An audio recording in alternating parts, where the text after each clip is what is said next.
வன்முறை வழக்கில் 3 ஆண்டுகள் சிறை தண்டனை விதிக்கப்பட்டதை தொடர்ந்து அமைச்சர் பதவியில் இருந்து பாலகிருஷ்ண ரெட்டி விலகியுள்ளார். அவர் வகித்து வந்த விளையாட்டு மேம்பாடு மற்றும் இளைஞர் நலத்துறை அமைச்சர் செங்கோட்டையனிடம் ஒப்படைக்கப்பட்டுள்ளது. கிருஷ்ணகிரி மாவட்டம் பாதலூர் பகுதியில் கள்ளச்சாராயத்திற்கு எதிராக கடந்த 1998 ஆண்டு நடைபெற்ற போராட்டத்தின் போது அரசு பேருந்துகள் மற்றும் காவல்துறை வாகனங்கள் மீது கல்வீசி தாக்கப்பட்டன. இதில் காவலர்கள் சிலரும் காயமடைந்தனர். இந்த வழக்கில் ஓசூர் எம்எல்ஏவாகவும் விளையாட்டுத்துறை அமைச்சராகவும் இருந்த பாலகிருஷ்ண ரெட்டி உள்ளிட்ட 108 பேர் சேர்க்கப்பட்டிருந்தனர்.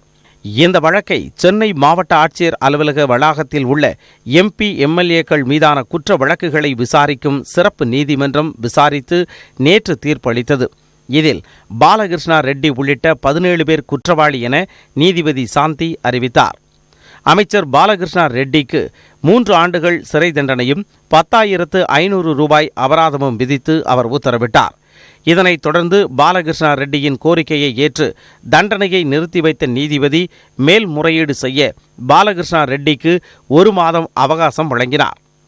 2 ஆண்டுகளுக்கு மேல் சிறை தண்டனை பெறும் எம்எல்ஏக்களின் பதவி பறிக்கப்படும் என்ற மக்கள் பிரதிநிதித்துவ சட்டத்தின்படி தீர்ப்பு வழங்கப்பட்ட அடுத்த நிமிடமே பாலகிருஷ்ணா பதவி இழந்ததாக சட்ட வல்லுநர்கள் தெரிவிக்கின்றனர்.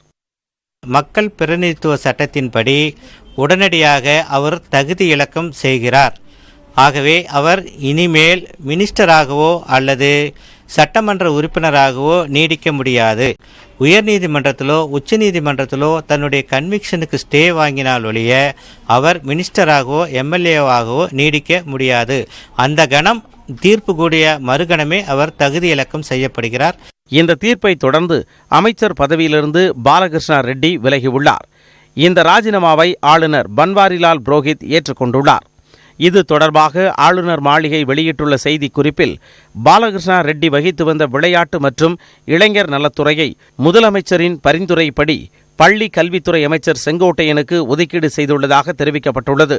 இதனைத் தொடர்ந்து பள்ளி கல்வி, இளைஞர் நலன் மற்றும் விளையாட்டு மேம்பாட்டுத்துறை அமைச்சர் என செங்கோட்டையன் அழைக்கப்படுவார் என்று ஆளுநர் மாளிகை தெரிவித்துள்ளது. தமிழகத்தில் ஏற்கனவே 20 தொகுதிகள் காலியாக உள்ள நிலையில் தற்போது பாலகிருஷ்ண ரெட்டிக்கு தண்டனை விதிக்கப்பட்டுள்ளதால் காலியாக உள்ள தொகுதிகளின் எண்ணிக்கை 21ஆக அதிகரித்துள்ளது.